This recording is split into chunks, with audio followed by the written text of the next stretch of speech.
Packers fans, stay up to date on all of your Packers news this season via our newsletter. You can sign up for the PackersNews.com and more Journal Sentinel newsletters by clicking on the link in the brief field of this video.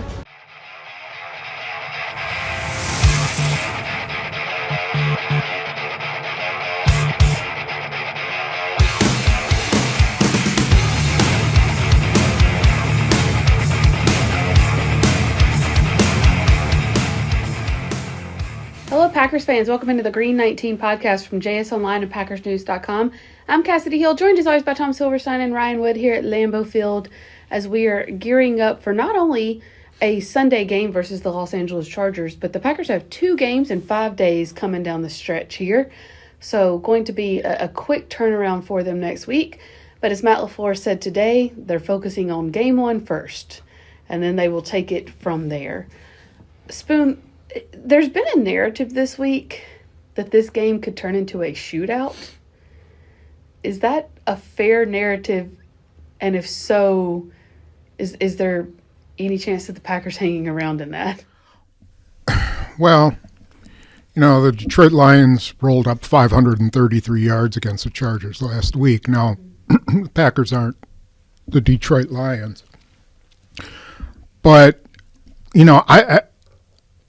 I don't know how the Chargers defense, which one's going to show up. They have a lot of talent on that unit, but sometimes they just don't show up. And they have a irony of all ironies. They have a head coach who is the architect of the defense that Joe Barry is running. And so, yeah, it very well could be a shootout. I could see it being one of these games that goes back and forth. So, Ryan, it's fair to say then that if the Packers offense was going to rack up a lot of points and a lot of yards, this would be the defense they would do it against? Is that kind of what it comes down to? Yeah, they're 31st, the Chargers are in yards allowed per game. I like how my friend Marcus Eversole put it when we were talking. I see this game either being a shootout or a blowout. Like, either way, the Chargers are going to get their points. So the question and the test for Jordan Love this week is, can you perform in a game that's necessitating a shootout for you to go out there? And they got to score points every week, put up yards. But, like, this week they have to put up points and yards. You have to match and keep pace with Justin Herbert, because this is the first time that this young Packers secondary, and Jair Alexander did practice Thursday, but his availability is very much unknown. It's the first time this young Packers secondary since the Rasul Douglas trade is going to be tested. All due respect to Brett Rippon and Kenny Pickett, they're not Justin Herbert. So the Chargers are probably putting up points. Jordan Love, the ball's in your court. Can you in this offense keep pace? Kenny Pickett and Justin Herbert kind of remind me of each other too, though. That I guess maybe Justin Herbert has more. What, and they both have 2 hands and both have 2 feet? Maybe it's just that they kind of look alike, they kind of act alike. So you don't mean and that's where it ends. Right. Maybe it's the hair. If you see them, you kind of... Anyways, point is, Justin Herbert absolutely has a howitzer for an arm. So let's jump into the Packers' offensive side of this, though. As we said, a defense that they could feasibly put points and yards up on. The last 2 weeks, and really the whole season, but especially the last 2 weeks, we've seen them move pretty efficiently between the 20s. It's when they get to the red zone where they're having trouble and they're settling for 3 instead of 7. Came back to bite them versus Pittsburgh for sure. Spoon, have you seen enough to think that they'll continue an upward trajectory this week? Or are these red zone issues actually deep-seated issues? I don't know. I don't know if they're deep-seated. They see the way their team plays, they seem to be more of a big play offense. So they need to, they're scoring often with big plays during drives. And they get down to the goal line, they don't really have a tight end who is money in the tight end. I mean, in the end zone. I think Musgrave could be that later. But right now, he's just gaining his feet and starting to play really well between the 20s. Dobbs is a good red zone guy, but everybody else is really not. And so I don't know what they have to do to develop it. Maybe score outside the 20. Maybe throw 25-yard completions because they seem to do that pretty well. Let me ask a question, and either one of you, Ryan, Spoon, either one of you can jump in here and answer this. They're pretty far down the list in red zone efficiency. Matt LaFleur did say today, I wish you could throw some of those out because it's end of game, we're going to nail it out or no, what? Yeah, he was saying sometimes you end the game like the Rams game. Well, I'm like, you've only won 3 games, so it's not like you've wound up. I'd like to see. I'm trying to think how the New Orleans game, they kicked a field goal to win it. Is that right, or did they score a touchdown? Saints missed a field goal at the end. Okay, so. So that and their other win with Chicago, I don't think they lost any red zone. Anyway, bottom line, no, I don't think that's a factor. But they are tied for first in the league in goal-to-go situations. So that would be within the 10. So is it the 10 to 20 that's the problem, Ryan? Well, I think Spoon hit it right on the head. I think the sooner that Luke Musgrave can become that red zone threat, which he fits the profile to do with the size, the way he moves, but really the size. He is a big guy, and you like having a big tight end in the red zone. Tucker Kraft, too, to a lesser extent. I mean, both those guys, profiles, guys that can be good red zone targets, but they're also rookies, and, we've seen Luke Musgrave get better, but there's still a lot of progress for him and even more for Tucker Kraft. But I think long-term, that's the quickest solution, having those 2 tight ends become comfortable in that area of the field. Everything else kind of stems off of that. Matt LaFleur has mentioned a couple of times over the past week that to be efficient in the red zone, you have to be able to run the ball well in the red zone. I think it's easy to hear that and immediately think, oh, okay, that equates itself to rushing touchdowns, of which they only have 4 or 5, I believe. I want to say it's 4. 5. Jones and Love have 2. Dylan has 1. Yeah, and 2 are the quarterback, like you said. I mean, that's 3 for running backs. And so it's easy to hear that and think, okay, that equates itself to rushing touchdowns. But is that necessarily the case?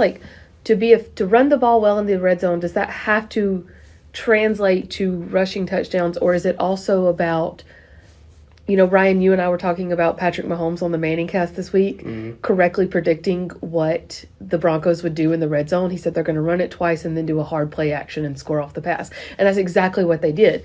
Is that a little bit of it, too, that you've got to have that at least threat of being able to run it in the red zone to sort of do what you want to do? Yeah, you do have to have that threat. I mean, look at the opposite side when the Packers are in goal line. So, the opposition usually lines up with 3 wide receivers and forces the Packers to play their nickel defense, which they do, and then they run the ball right down their throats. The Packers go to 2 tight ends, and the other team goes to its base or goal line, and they can't run it in because they're not that kind of team. So they have to throw it. I do think if they could run it a little better, that would change their fortunes in the red zone a lot. If teams had to come up and bring a safety up because they were worried about A.J. Dillon or Aaron Jones. But if I'm the opposition, I'm not that worried about their run game right now. I would be a little worried about Aaron Jones, but nothing really would scare me about them.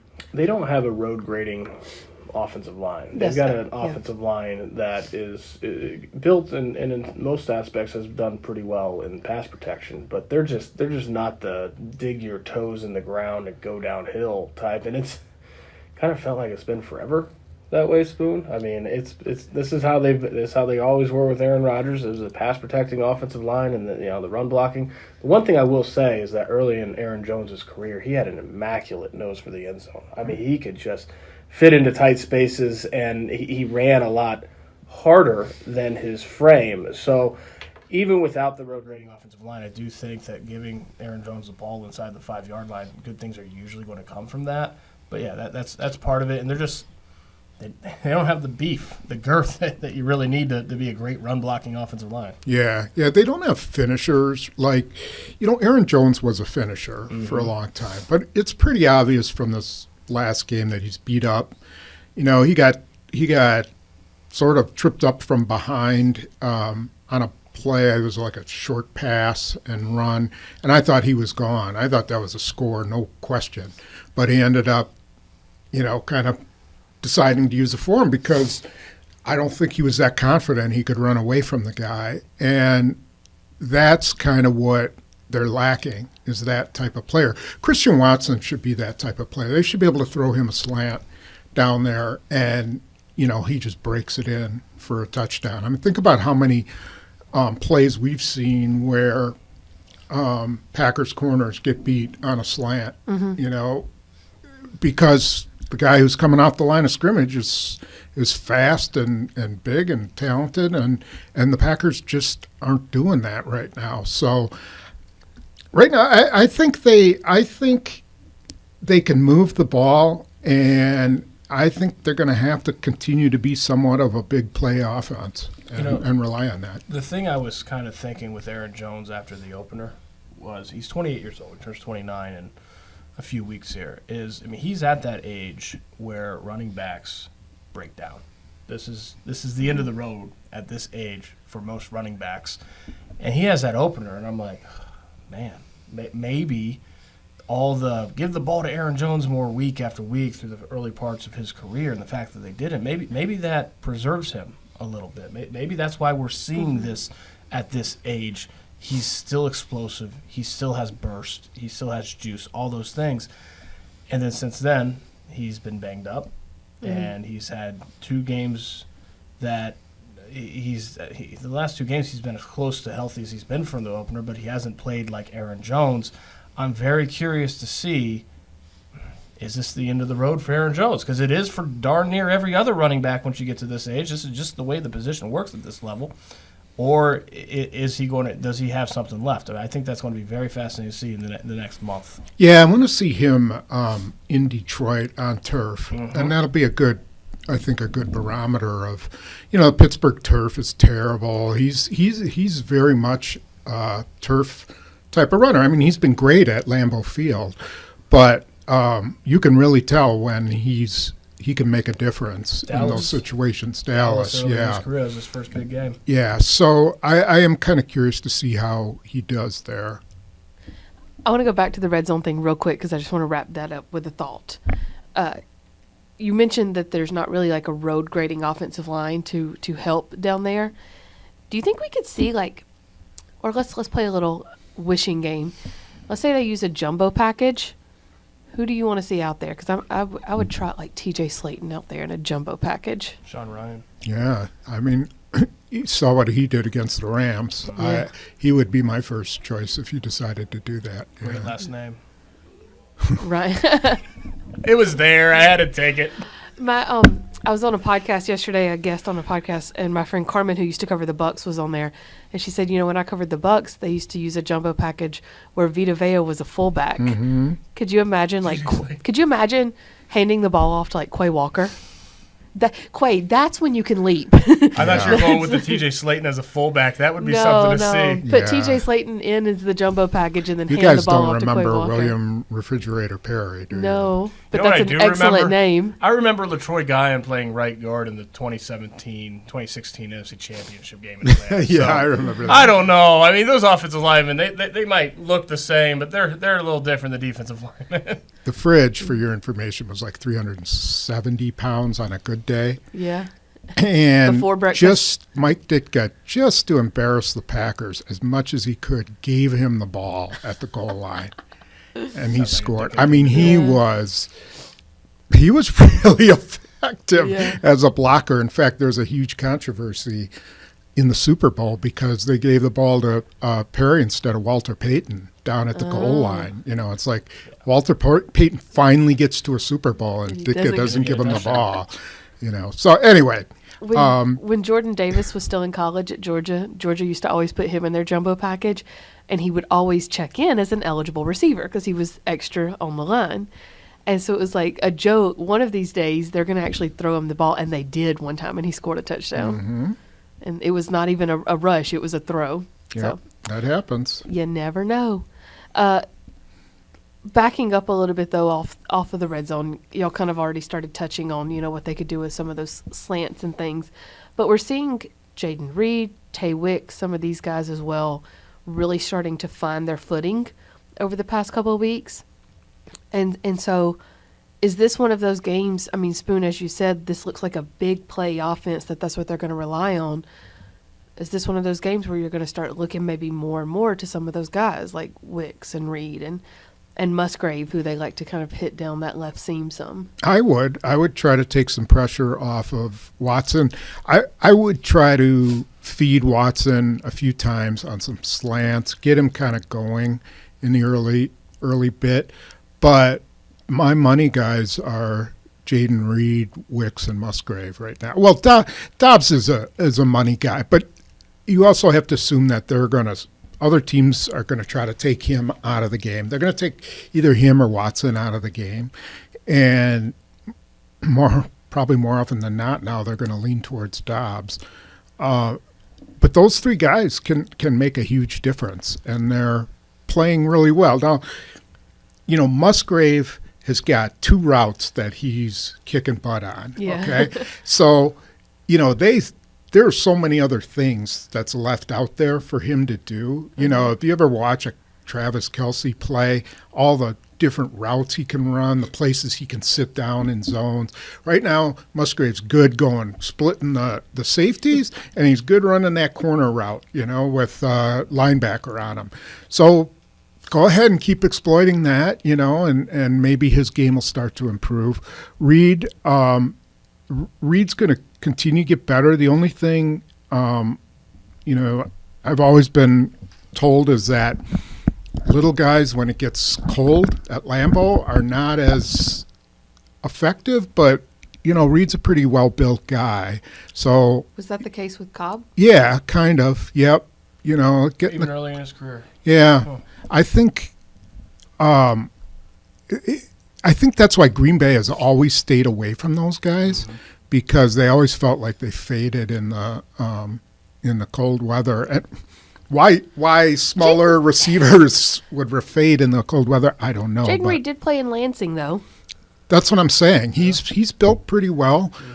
He has played in the cold. He's been a outside receiver.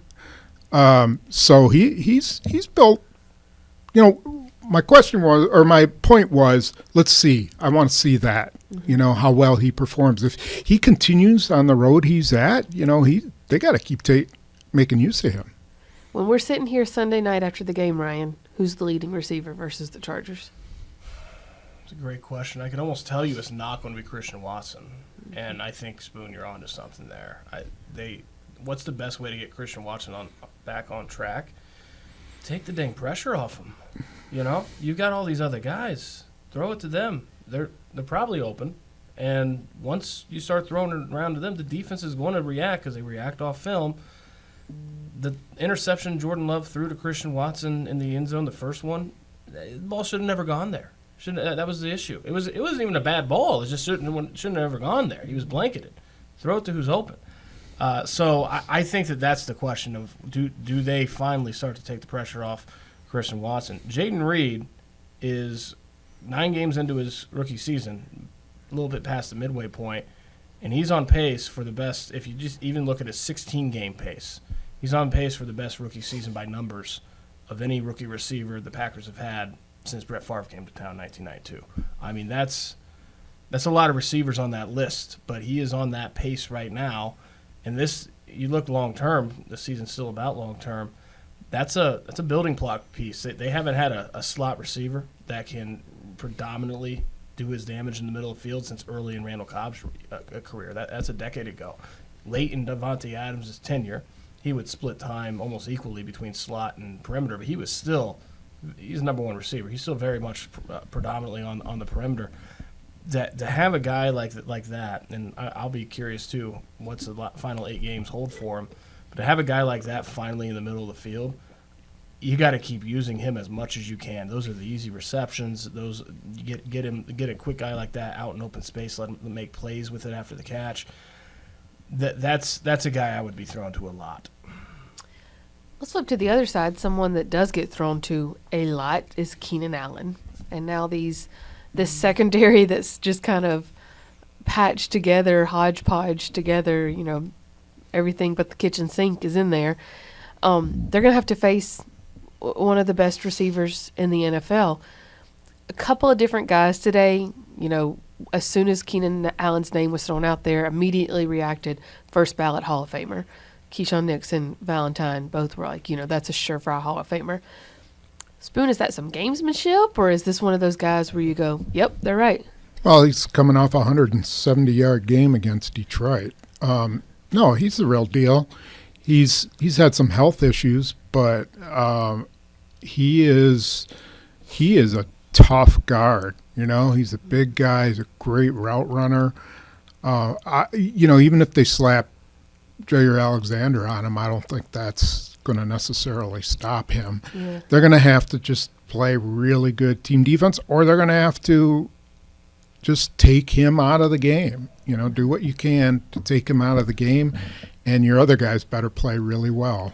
Does what they've done this season against Devontae Adams, Cooper Kupp, guys number one's receivers, does that give you any confidence if you're the Packers about how you can defend Keenan Allen, or is this a different animal? Zero confidence. Jimmy Garoppolo was throwing to That's true. Devontae Adams. Brett Rippon was throwing to Cooper Kupp. Yeah. Even at the end, Kirk Cousins had a great game, but then, at the end, Jaron Hall's playing. At the end of the Saints game, Derek Carr was playing pretty well, and then Jameis Winston comes in. So they haven't really faced anybody for a whole game who's any good, and this will be the first time. Something else about that, Rasul Douglas was on the field for those games. This is the first time they're going to be tested without Rasul Douglas. All due respect to Brett Rippon and Kenny Pickett. This is different. So to answer your question, Keenan Allen's not a Hall of Famer. He had 5 straight Pro Bowls, but he's never been a first or second team All-Pro. So that's going to hurt him for his case. But he is a really, really, really dang good receiver. I mean, he's really, really good. So this is the first time they're going to be tested since the Rasul Douglas trade. And you're going to be tested with maybe Jair Alexander, maybe not. Like you said, he didn't practice on Wednesday. He did practice on Thursday. Neither of those practices were padded, so we haven't seen – and Fridays are usually not padded either. So he's probably not going to have a padded practice before Sunday. And then your choices are Carrington Valentine and Corey Ballantyne, who have not been picked on as much as I thought they would be. But then again, to y'all's point, look at the quarterbacks they've been facing. If there is no Jair Alexander, how do you defend Keenan Allen? Do you pull? Are you playing dime? Are you pulling Nixon over to one side? You're what are you doing? playing cloud coverage with the safety every single time, and you're vulnerable against the run then, and you're vulnerable on the other side. But, Rasul Douglas had a lot of help on Devontae Adams too. And as well as he played, he also knew he had a guy behind him. And that's what they're going to have to do is you can cloud. We saw the Baltimore Ravens put 4 guys on Devontae Adams once. Literally Didn't he had still 4 win the guys. route too? I don't think so. The No, ball it went was a away. It was like a decoy. diamond coverage or something. But they just said, we're taking this guy out. Baltimore did. And I don't know if Joe Barry's willing to do that, but, because Eckler's really dangerous. Eckler is a really good player. And, they get some other guys who can hurt them. So, I don't know. I would have a safety over them every single down, and then their run defense is going to have to show up. I'm glad you brought up Eckler. That was our next point. So good transition, because if you're not trying to stop Keenan Allen, you've got to stop Austin Eckler, who is, that's a really good 1-2 punch to keep your offense balanced. And so, Ryan, what's the key there? Do you have to have Quay Walker back this week if you have any hope of stopping Austin Eckler, or have you seen enough out of Isaiah McDuffie Devondre Campbell to kind of shut this down? It's kind of hard to answer that as any other way than, yeah, you do, after watching the Steelers game. I mean, as much as we want to talk about scheme this week, there's no question Quay Walker not being on the field was a massive part of the Steelers rushing for 200 yards. I mean, it just was. So, yeah, his presence is important. I think that it's more important to have Jair Alexander this week and was more important to have Quay Walker last week. You can get away with it a little bit better not having Jair Alexander against Kenny Pickett than Justin Herbert. But, yeah, they need Quay Walker back. Here's the question. Do they have the guts to take Devondre Campbell off the field and put McDuffie in there with Quay Walker? Right. I would.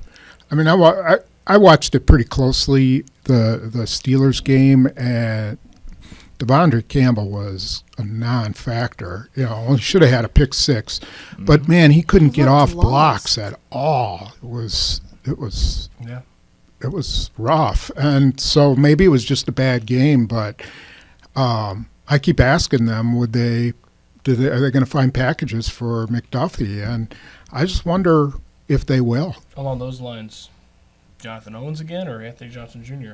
more? Because they're going to go with those two guys. They're going to go with those two guys. I'd put them on the field. Talking about Owens and Ford? I'd put Anthony Johnson Jr. on the field. You got to get him some snaps. You got to see what he's got. If you're doing that, that's exactly what you just said. You're doing it just to look to the future, which I get because I don't. Well, but there's another aspect to it which I agree with is, you know, everybody's making this big deal about them playing nickel down in the goal line, and I get that. You know, the Steelers had 3 wide receivers in that situation, and the Packers responded with nickel. But I'm like, well, why not go to base and use your personnel the way to your strengths? Put Anthony Johnson in there at safety and let him cover the slot receiver. He's pretty good. You know, he's known for being able to cover guys. That's what he did.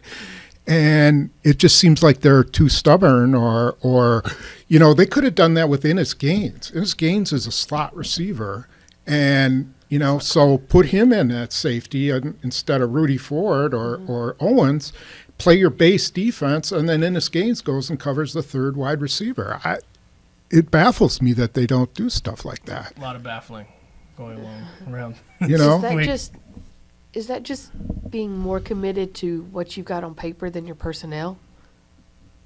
I think it's just being scared. I think it's these 2 corners, I'm really worried about them, and I want to keep my safeties back, you know. And get younger when you're already young. Yeah, I mean, after Najee Harris ran through there untouched, you know, every time I got within the 5-yard line, a team got within the 5-yard line, I'd have my goal line defense in there. I don't care if they brought 5 wide receivers out, you know. You just can't let teams run right down their throat. I just have this lasting image in my head of Jaylen Warren dragging Jonathan Owens to the end zone, and Jonathan Owens is in there to tackle. Like, that's that's the book on him when he came over from Houston. He is the tackling safety, which should help in run support.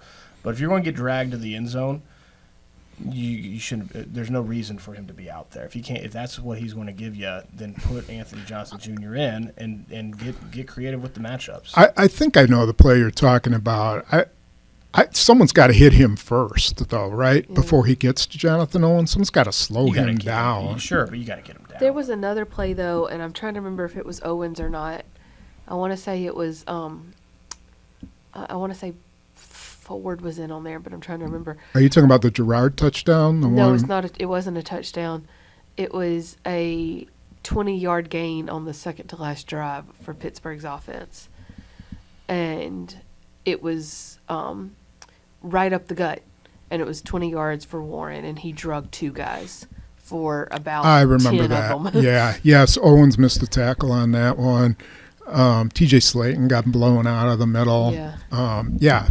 Yes, I know exactly what play you're talking. That was bad. Devondre Campbell couldn't get off a block. Rashawn Gary didn't really give it his all on that one. It was. I think that's the play Leroy and I looked at on X's and O's. If you want to take a look at it, it was embarrassing. Yeah. Yeah, it was. And then the touchdown, was it Najee Harris or no? It was Warren, where Carrington Valentine does an arm tackle. Rudy Ford comes in, misses him completely. I forgot who the other guy was, but that was embarrassing. It's just a major hole right up the middle, or right off the right guard. Calling me right in the middle of stuff. I'm trying to think. Okay. I'll see where to cut that. We also spoke to Keisean Nixon today about just the juice he feels like he's getting now that it's getting colder and he's got a little bit more ability to bring a ball out. Is this where you can kind of start to see him impact games more and more? Because if you're an offense, especially if you're going to be in a shootout, it's a lot easier to work with a short field. Yeah, he kind of showed that. What's his average now? 26.4 on kickoff returns, 10.9 on punt returns. Yeah, I mean he's starting to feel it. It was weird because it wasn't even that cold in Pittsburgh. Now, I don't know about the wind. Was it windy? Not really. But it wasn't. No, it wasn't windy. Inclimatic by any stretch, yeah. Especially for Pittsburgh in November. And I don't know anything about the Steelers kicker, but the whole game, he wanted to get into the end zone, and maybe he just can't get into the end zone. But if he could, and he was just flirting with the idea of Keisean Nixon returning kicks, that is a bad way to live because it's clear he's still dynamic. And if you give him ops, he's going to break some. Like it's just the way it is. So. This is what's the weather supposed to? It's low 40s. It's like 43. So, yeah, kickoff. that's more where the ball doesn't travel as far and whatnot. But in Pittsburgh, it just wasn't. And when he gets these opportunities, he's dynamic. Yeah, he told us today on Thursday. He said it doesn't matter how far the return is, though. If I don't score, it was a bad return, and that's kind of the talk he started talking last year before he broke that off versus the Vikings. Bisaccia has lauded Nixon before and said one of his best attributes as a returner is that he's completely fearless. So if that's kind of if he's had a game or two like this under his belt, take the weather out of it. Does just having that confidence make a big difference for a returner? Like, could we see him start to? He's never been shy of bringing it out of the back of the end zone, but could we maybe even see him push a little bit farther, even if it is in the low 40s on Sunday? I don't know. Depend on how they kick to him. They might pop it up. They might put it in the corner. His each time he touches the ball, there's an opportunity for him to go, and it depends on the blocking, and then depends on him. So I just think it's a threat they have.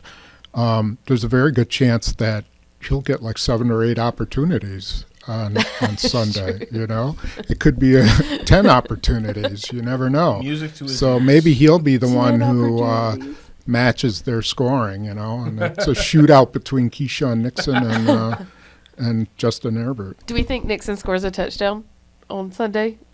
No. I think he does. And you remember last year, I was the only one that called it. Didn't it take you 3 times? So Sure, it took you 3 games. Yeah. I can call something happening if I call it every week, all right? Yeah. But I only called it like 2 or 3 times, and I still called it when y'all didn't. All right. How about let's make it a little harder. How about if you give us each $50 if he doesn't? Yeah, there you go. No, we're not doing that. Yeah. Okay. The So confidence you're just took a really real back pretty pedal. easy to do it when you. She's Jair Alexander now. Let me say this. I think he scores a touchdown within the next month. Oh, well, I think Jordan Love's going to complete a pass within the next 2 years. So see, you're saying it's a given. I think Christian Watson scores a touchdown the next month. The Nixon one might be a better bet right now. Could be. I don't know. I'm just trying to get bold here. I know we've got coaches coming up, so we're going to go ahead and start landing this plane. 2 games next week, so next week's going to be a little bit of a weird turnaround with the podcast as well, so kind of stay tuned for how we're going to handle that. They'll play in, of course, Detroit on Thanksgiving Day. Ryan, do you put your Christmas tree up before you go to Detroit? Gosh, no.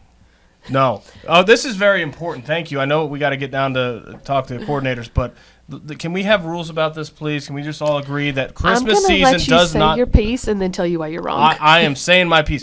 Christmas season does not start until after Thanksgiving. The day after Thanksgiving, that's fine. Now, I've come a long way. It used to be December 20th, not December 19th, not a day before. I have kids now. So, yeah, I like to celebrate the Christmas season.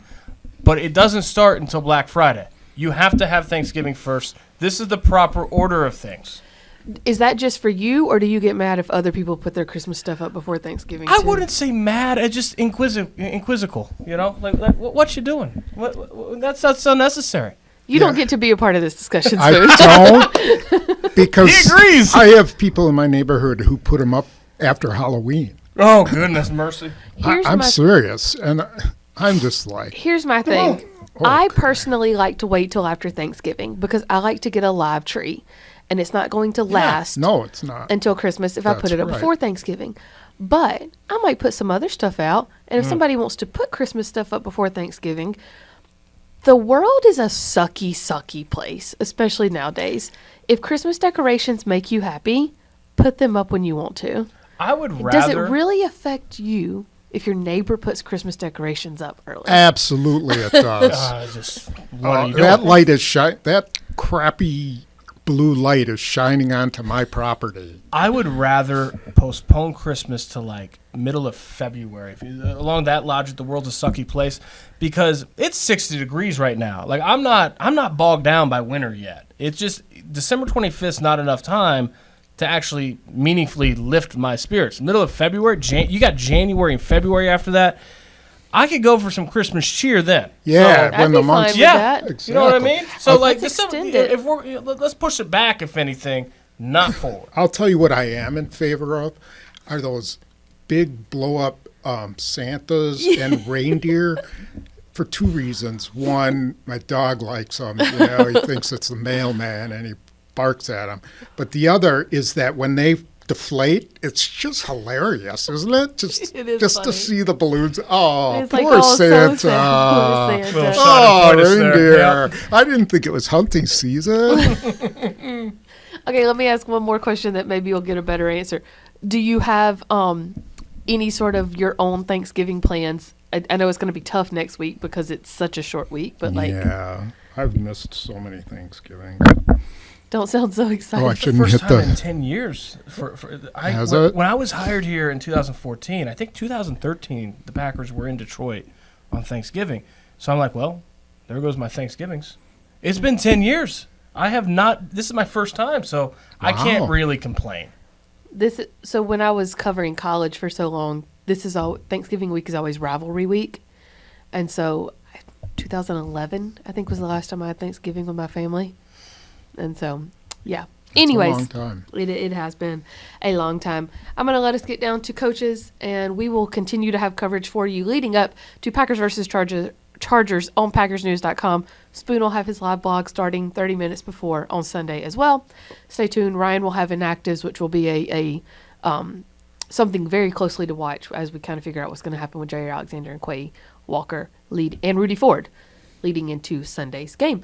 We will see you then. Until then, this has been the Green 19 podcast from JS Online and PackersNews.com.